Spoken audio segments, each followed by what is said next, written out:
peoples of the worldwide federated internet. What's good?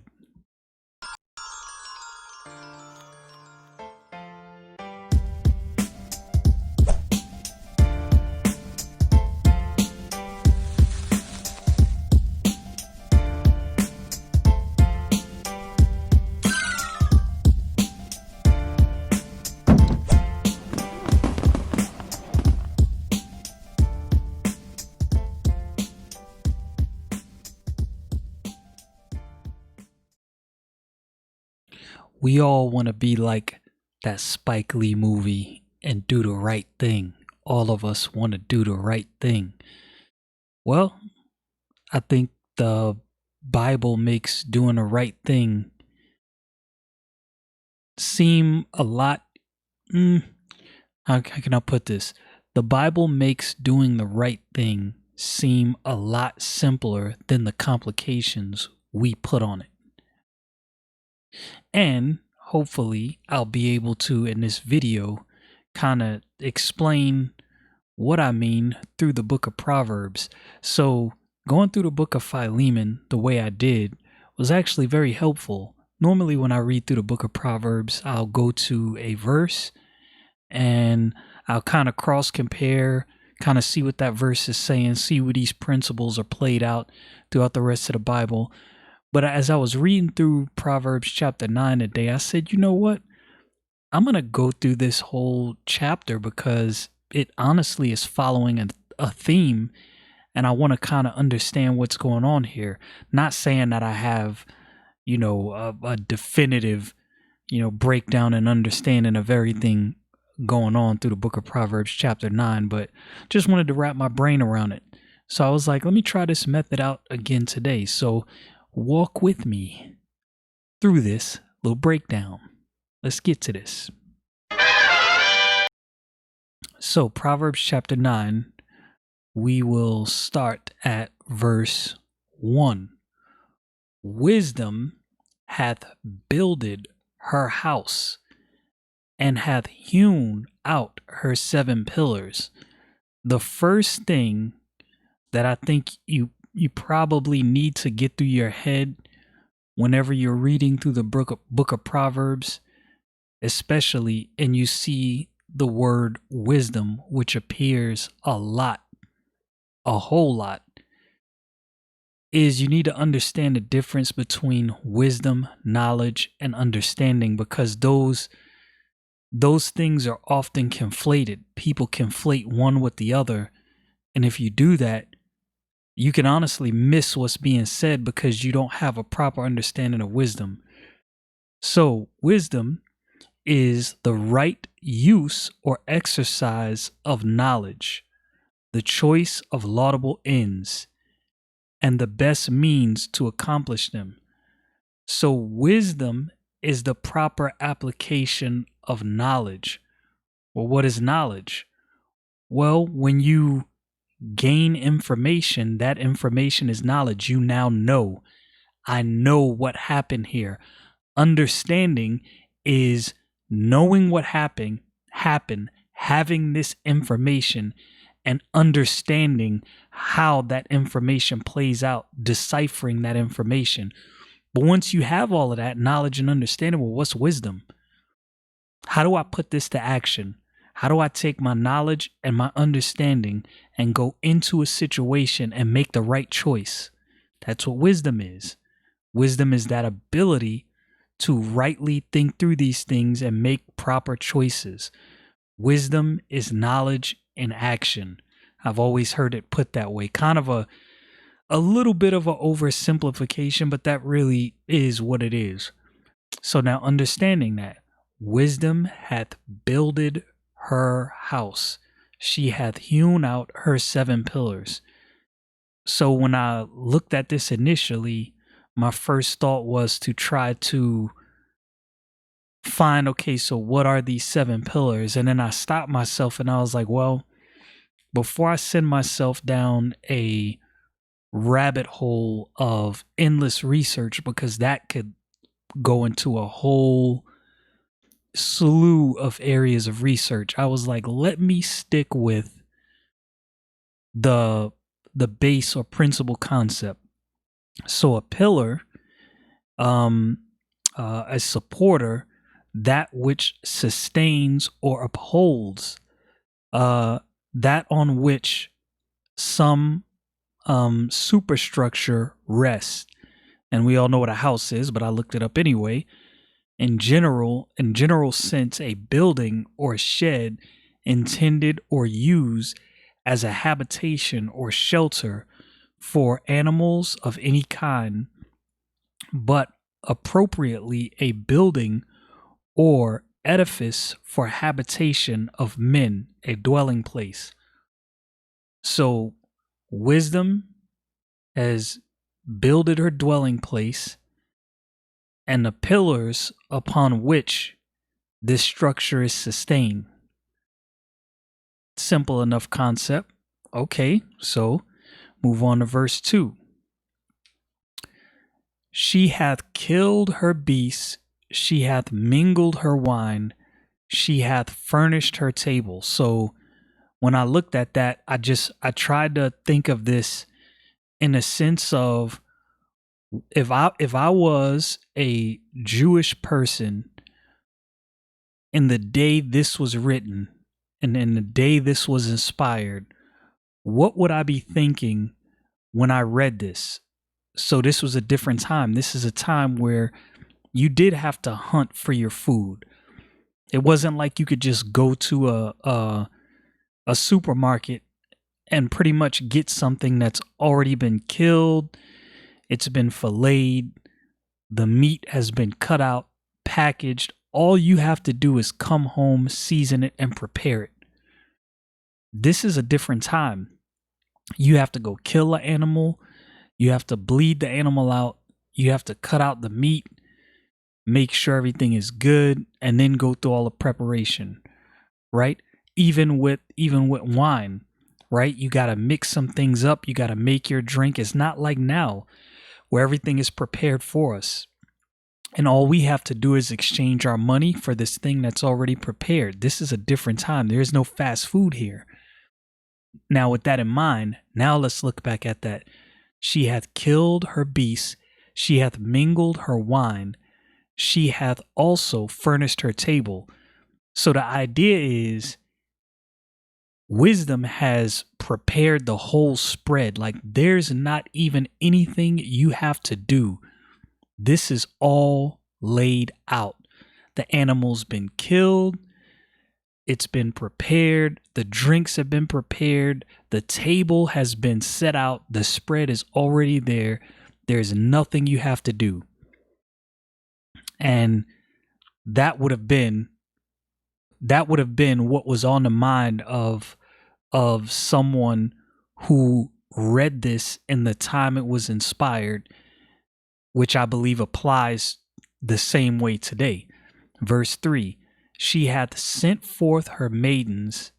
She crieth upon the highest places in the city. Now again, the understanding being from the standpoint of a person that would have been around, let's say 3,500 or 4,000 years ago, right? So wisdom sent out her servants, the maidens, servants, and she's speaking from the highest place, someone that everyone would be able to hear. So what a person in this time would have understood is how acoustics, especially when you're dealing with, now you got to think about the regions that the Jews lived in, right? The regions which most people in this time lived in.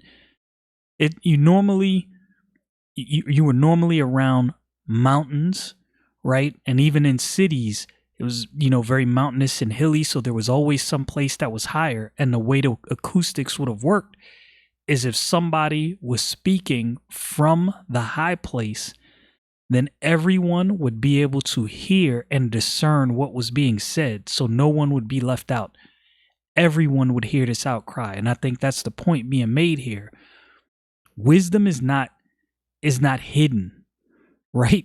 The right course of action to take is often not hidden from anyone being able to see. It's there. It's there for the taking. It's there for the plucking and there for the picking. Verse 4 and 5 kind of go hand in hand. And I have those two also together in my notes. It says, whoso is simple, right? So wisdom is crying out. Who is simple? Let him turn in hither. As for him that wanteth understanding, so this is somebody that wants to take this knowledge and they want to be able to discern it. She saith to him, come, eat my bread, drink of the wine which I've mingled. So for anyone who wants to understand, wisdom is saying, you don't even have to do anything. I've already prepared all of this. Come. That matches up with a verse in the book of James. So the book of James, chapter 1 and verse 5. The Bible says, if any of you lack wisdom, let him ask of God that giveth to all men liberally and upbraideth not, and it shall be given him. So that word liberally means bountifully, freely, largely, with magnificence. That word magnificence pretty much means giving something or bestowing something liberally. So, and we'll go back to the book of Proverbs chapter 9, and we see that wisdom is saying, yo, I've prepared all of this. You don't even have to do any work. If you want to understand, come. Wisdom cries out. In verse 6, it says, forsake the foolish and live, and go in the way of understanding. So the word forsake means to quit or leave entirely, to desert, to abandon, to depart from. Understanding, as I said earlier, it means comprehending, apprehending the ideas or sense of another or of a writing, learning or being informed. So wisdom is saying, if you're going to come to me, one thing that's going to be required, you're going to have to forsake the foolish completely. You're going to have to get away from this. You're going to have to separate yourself from that. In verse 7, he that reproveth a scorner getteth to himself shame, and he that rebuketh a wicked man getteth himself a blot. Reprove not a scorner, lest he hate thee. Rebuke a wise man, and he will love thee. So reprove means to blame, to censure, to charge with fault, to the face, to chide, to reprehend. Scorner is extreme, or scorn is extreme contempt, that disdain which springs from a person's opinion or the meanness of an object, and consciousness or belief of his own superiority or wrath. Foolish are normally convinced of themselves. And if it's one thing that the older I get, the more I learn, and this is exactly what this is teaching, you cannot contend with a foolish person. You can try, you can do it to your own hurt if you want, but it's not going to get you anywhere. In verse 8, the contrast is, if you rebuke a wise person, the Bible says, reprove not a scorner, lest he hate thee. Rebuke a wise man, and he will love thee. Right? So a person who's wise is more than likely seeking knowledge and understanding. They want to know and they want to understand the knowledge that they got so they can apply that. So the Bible is contrasting. If you rebuke a scorner, somebody that's just convinced in themselves, that's all they want is just discover what they already know, you're not going to get anywhere. But you do this to a wise man, there's a huge difference. They'll love you because this is a person that wants truth. I'm not a perfect man and I don't have all knowledge. That's why, as much as I try to read, I try to be as studied as I can, especially with the Bible. If somebody comes to me with something that goes against the grain of what I believe I know, I try my best not to just cut off or discount the fact that they can be right. I always say, I don't think you're right, but let me think on this because it's a possibility that I'm wrong. I am not infallible. The Bible's infallible. I am not. So I'll go to my Bible and compare things and see what the Bible says and draw a conclusion from the Bible. Where's that? Verse 9. Give instruction to a wise man, and he will be yet wiser. Teach a just man, and he will increase in learning. Now, remember what I said. When you see that word wisdom, when you see that word wise, remember, this is the action of taking knowledge that's understood and putting it to action. So you're taking that understanding and knowledge, and when you act, you're taking those things and you're acting accordingly. You're acting you're acting being circumspect and taking everything you know into account and saying, okay, I know this and I understand this and I know this, so I should probably approach this situation this way with those things in mind. You're thinking circumspectly.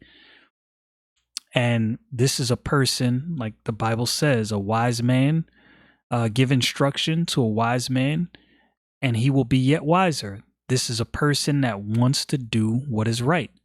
Teach a just man, and he will increase in learning. This is a person that's going to take that knowledge, learn, and seek for even more. Man, this is how I want to be. I'm not saying I am, but I definitely want to be. Now, here is one verse. Well, I love the Bible, period. But this verse is real good right here. Verse 10. The fear of the Lord is the beginning of wisdom and knowledge, and the knowledge of the holy is understanding. So the fear of the Lord is the first foundational application of knowledge rightly. This is, as the Bible says, the fear of the Lord is the beginning of wisdom, right? And the knowledge of the holy is understanding. When you have a right knowledge of who God is and you understand that, like, let me break it down for you. There is a God, right? The holy God of heaven and earth. You know that. Now, when you understand that, right? When you have that knowledge grasped and understanding, it's like, yo, this is the God that created everything that exists. My existence belongs to God. Then you can get to the proper reverential fear, like, yo, this is serious. I honestly need to have some reverence and some proper fear for this holy God. That is the beginning of wisdom. That is the foundation, the foundational act. I love it. It's good. Verse 11. For by me thy days shall be multiplied, and the years of thy life shall be increased. This is where long life comes from. Foundational wisdom, God-centered foundational wisdom. If thou be wise, thou shalt be wise, verse 12, for thyself, but if thou scornest, thou alone shall bear it. Wisdom isn't transmitted by osmosis. Wisdom is something that you have to get for yourself. In verse 13, now here's what I never paid attention to in Proverbs chapter 9. Wisdom and foolishness are both compared to women. You notice with wisdom hath builded her house, right? So now comes in foolishness, right? In verse 13, a foolish woman is clamorous. She is simple and knoweth nothing. So we see that foolishness, of course, is the opposite of wisdom, right? So what does foolish mean? Void of understanding or sound judgment, weak in intellect applied to general character, unwise, imprudent, acting without judgment or discretion in any particular things. So a person that's foolish has no good judgment, right? This is a person that can't see the forest for the trees. They don't properly apply the things that they see around them. They don't properly apply what they know. Clamor, to utter loud sounds, or outcries, to talk loud, to utter loud voices repeatedly. Simple, right? I looked up that word too. Consisting of one thing, uncompounded, unmingled, uncombined with anything else as a simple substance. And if there's one thing I've always noticed about foolish actions, taking all that into consideration, foolish actions almost always lack any other viewpoint other than its own. It takes nothing else into consideration. It's simple, uncompounded. Just one simple thought led out into an action without consideration of anything else around, of any other knowledge, of any other understanding. Gets heavy sometime when you get in this book. Verse 14, for she sitteth at the door of her house on a seat in the high places of the city. Now, when I first read this, because I was thinking about the verses before in verse 3, where it said, talks about wisdom, it says, she hath set forth her maidens, she crieth upon the highest places in the city. And I was like, wait, but now it's saying that foolishness is crying in the highest places in the city, but it actually did not, right? So it told you that the foolish woman is clamorous. It did say that, crying out with a loud voice, not really saying nothing. She's simple and knoweth nothing. But it didn't say she was crying from the high places. It said, for she sitteth at the door of her house on a seat in the high places of the city. What does she do? In contrast to wisdom, to call passengers who go right on their ways. So foolishness is only crying out to people who are close by. It's not so when I thought about this, I thought to myself, this is actually opposite to the way I always thought, because the way I always think about foolishness and wisdom, I think of wisdom as this thing that is just so hard to attain and so hard to get to. And I think of foolishness as, well, everybody can do that.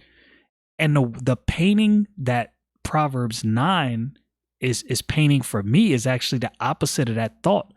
Wisdom is crying out from the high places like, yo, I'm right here. You don't have to do anything. I've already prepared everything. All you have to do is take this knowledge and this understanding and apply it. I'm right here. Foolishness, on the other hand, is getting them people that are close by, people that are simple, not circumspect. You remember what the Bible says in the book of First Peter, be sober, be vigilant, because your adversary, the devil, as a roaring lion, walketh about seeking whom he may devour. And inside the definition of that word sober carries the word circumspect. And one of my favorite words lately, circumspect, is to think about things from every angle possible. Gets deep when you get in this book, I'm telling you. In verse 16, whoso is simple, let him turn in hither. So foolishness is picking out these simple people that are not thinking circumspectly, pulling them out the crowd. Hey, you simple guy, come over here. I got something for you. And as for him that wanteth understanding, right? So the person that has knowledge and is trying to decipher this, before that person can get to wisdom, foolishness is crying out. Listen to what foolishness is saying. Stolen waters are sweet, and bread eaten in secret is pleasant. And I wrote in my notes, something stolen and in secret, foolish. See, foolishness is trying to keep you separated, right? Stolen waters. Well, you're not going to be loud about stealing something. And I think that's what the Bible is drawing on here. Stolen waters are sweet. You take these waters you stole, you didn't have to pay for it. Oh, that's sweet. And bread eaten in secret is pleasant. I got something for you you can do in secret, just off to your own. This is foolishness. What's at the end of this, though? The exact opposite of what wisdom offers. But he knoweth not that the dead are there, and that her guests are in the depths of hell. Foolishness does not lead to anything good. And that's the contrast of wisdom. Wisdom, knowledge, and understanding rightly applied and acted out lends to long life. Foolishness, simple, somebody who's not thinking circumspectly, that lends to death. Real simple concepts, things that I'm sure many of you smart people out there already know, but this was a good exercise for me. I'm really getting into this kind of verse by verse commentary / breakdown. Is actually a pretty awesome way to study. I'm sure I'll hit some roadblocks. I try to change up the way I study very often, but I love the contrast in Proverbs 9 of wisdom and foolishness. And I love the fact that we have in the Bible where God explained, James chapter 1, whoever wants wisdom, let him ask of God that gives to all men liberally. God is not trying to hold back wisdom from people. And like I said, remember, wisdom is the proper application of knowledge and understanding. You can't get wisdom mixed up with what knowledge is. Knowledge is simply to have information, to know. Understanding is being able to decipher that information that you have knowledge of. And wisdom is how you apply that knowledge and understanding, right? So God will give to all men liberally. That's what the Bible says. You want to know how to conduct yourself in a certain situation. You want to know how to carry something. I'll end with this story. And I know this is going longer than what I normally go. Solomon prayed for wisdom. He asked God for wisdom. God gave it to him. You know the story. God was pleased with what he asked for, gave it to him, and along with that gave him great riches. One of Solomon's first actions after this, 2 women living in a house, both had newborns. One slept on her newborn, it died. So while the other one was asleep, she swapped out babies. They woke up, The one woman was like, yo, my baby's dead. What? This is not my, you got my baby. So there was an argument. They brought him before Solomon. So Solomon heard the case. And so this is what Solomon said. He was like, all right, I got one for you. I want you to bring that baby here. Somebody go grab me a sword. We're going to cut the baby in half, give you one half and you one half. That settles it. The mother of the child said, no, let her keep the child. Do that baby no harm. Solomon so this is what Solomon knew. Think about that. Solomon knew a mother loves her child unconditionally and wants no harm to come to that child. He knew that. And he understood, in being able to decipher that, he understood there's no way the mother of this child is going to want this child dead. Soon as he ordered the child be cut in half, the real mother was like, no, let her have it. Solomon, using wisdom, all right, nah, give that kid to this woman that said let the kid live, because it's obvious that that's the mom. I'm telling you, the Bible is full of treasures. You just got to dig into it sometime and you will definitely find them. Y'all know what it is. Stay frosty, people.